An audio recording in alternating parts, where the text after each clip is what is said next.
on emmène le véhicule au garage le plus proche, en Allemagne en fait, le garage plus proche à Paris. En septembre 2022, j'étais en train de scroller sur Instagram quand j'ai vu la story d'un de mes tatoueurs préférés qui cherchait des personnes pour l'accompagner dans un road trip. Je me suis pas posé de questions, j'ai directement envoyé un message et 6 mois plus tard, me voici en train de monter un salon de tatouage éphémère à Lyon, notre première date d'une tournée de 2 mois. Et mon rôle dans ce projet de ouf, ça va être de suivre ces 2 tatoueurs tout au long de ces 2 mois de voyage et de capturer un maximum de photos et de vidéos pour vous faire vivre cette aventure avec nous. Pour ce road trip tattoo, on a donc prévu de passer par la Suisse, l'Allemagne, la Tchéquie, la Suède, le Danemark, les Pays-Bas et la Belgique. Alors voilà, l'aventure commence. Je prends mes marques petit à petit dans ce monde du tatouage que je ne connais que superficiellement jusqu'à présent. Stencil, dot, whip, full black, tous ces mots inconnus jusqu'alors prennent tour à tour leur sens et leur utilité. Je commence à capturer mes premiers rushs en essayant de me faire le plus discret possible pour laisser tatoueurs et tatoués partager ce moment à part et hors du temps.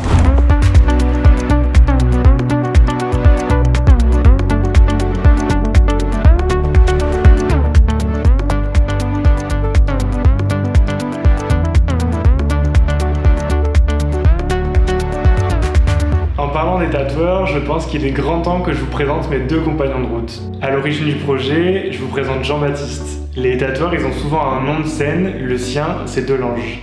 Et là, avec sa chemise super colorée, je vous présente Sarah, ou plutôt Sarah Croche. Même si le tatouage était l'élément central de ce projet, il n'en était pas l'unique moteur. On avait tous les 3 besoin de voyager, de sortir de notre zone de confort et de découvrir de nouveaux paysages.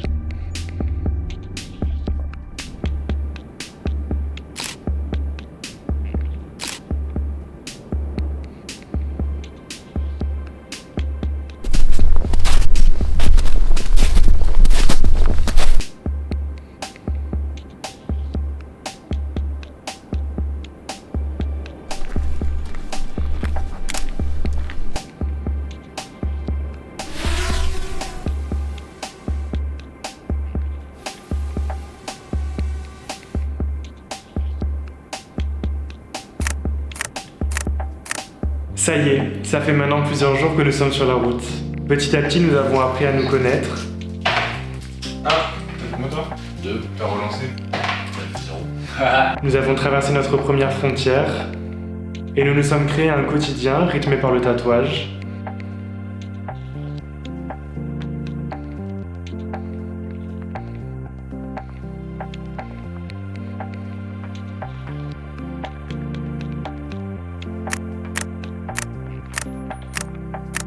Par des moments de travail et de détente.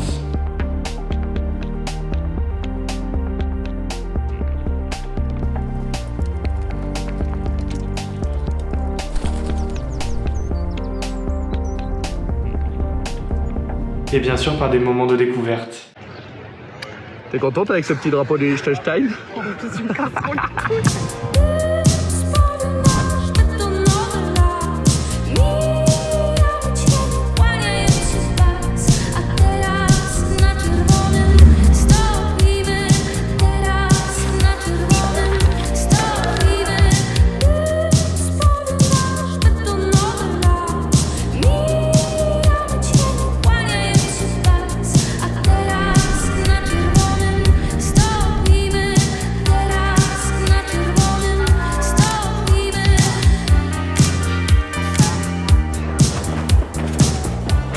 Ce qui est vraiment particulier dans ce voyage, c'est qu'avant de décider de partir ensemble 2 mois dans un van, on ne se connaissait que très peu finalement. On s'est rencontrés et on a réellement appris à se connaître après avoir embarqué dans le van et dans l'intimité du quotidien des différents lieux où l'on s'arrêtait. Moi je suis pas là pour l'entraînement ici.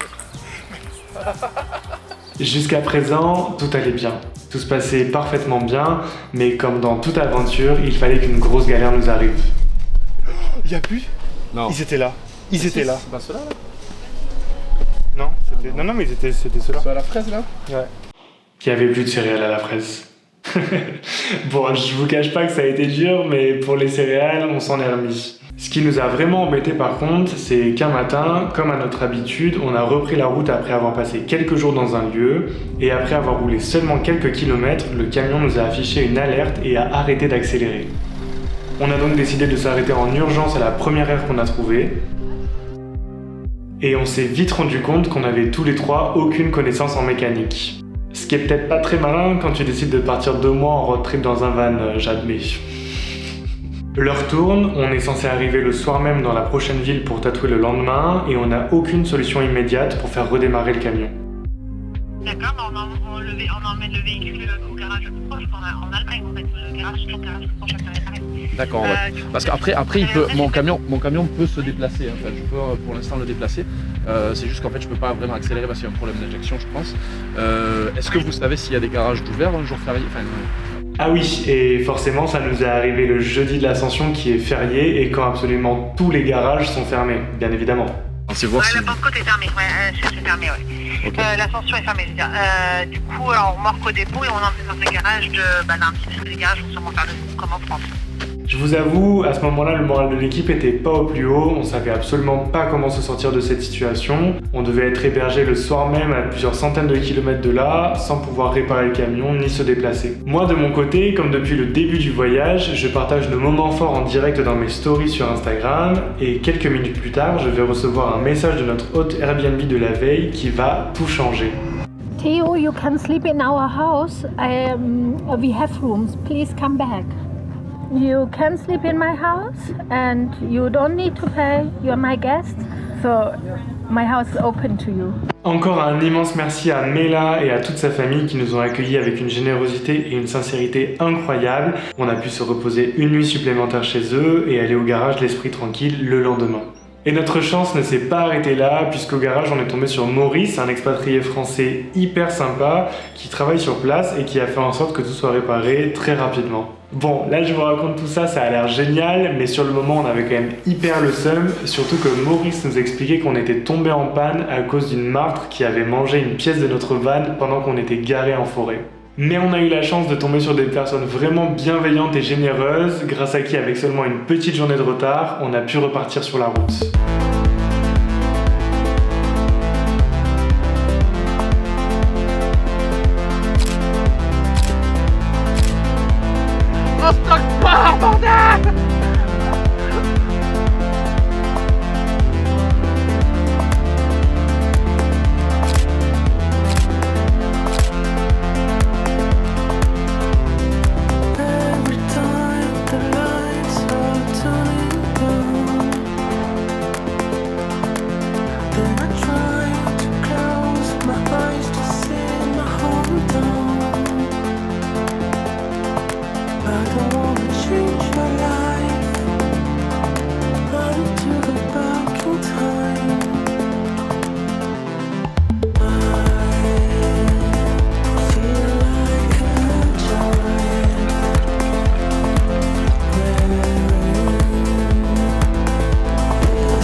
Ça y est, nous voilà de retour en France, à Paris, et petit à petit, on sent que le road trip touche à sa fin.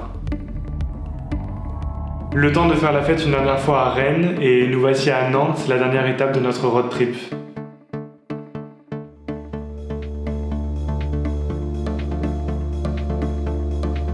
Ce voyage nous a tous les trois énormément marqués, au sens figuré comme au sens propre d'ailleurs.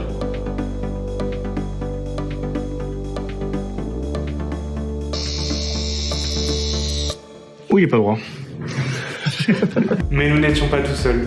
Vous êtes nombreux à être venus à notre rencontre pour vous faire tatouer par Sarah et Delange. Vous portez donc tous un petit morceau de cette expérience avec vous.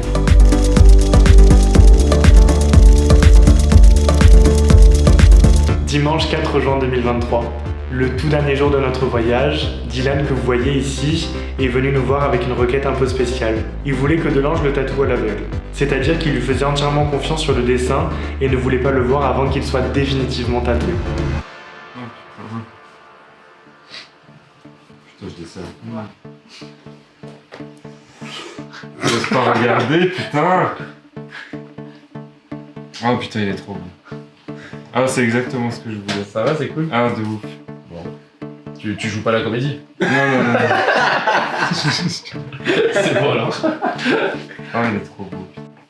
Il est pas trop mal ce tatoueur, on va le garder quand même. Trouver une fin à une histoire n'est pas toujours facile, surtout pour celles qui nous tiennent à cœur. Mais je crois que pour ce road trip, la fin est toute trouvée. Comme Dylan, pour son tatouage, nous avons décidé de partir à l'aveugle, sans connaître les personnes qui allaient nous accompagner, ni ce qui allait nous attendre sur le chemin. Mais nous avons fait confiance à la vie et au hasard de ces rencontres, et je crois pouvoir dire que comme Dylan, nous sommes heureux d'avoir pris ce petit risque et d'être sortis de notre zone de confort. Et cette petite parenthèse de vie restera à jamais gravée en nous.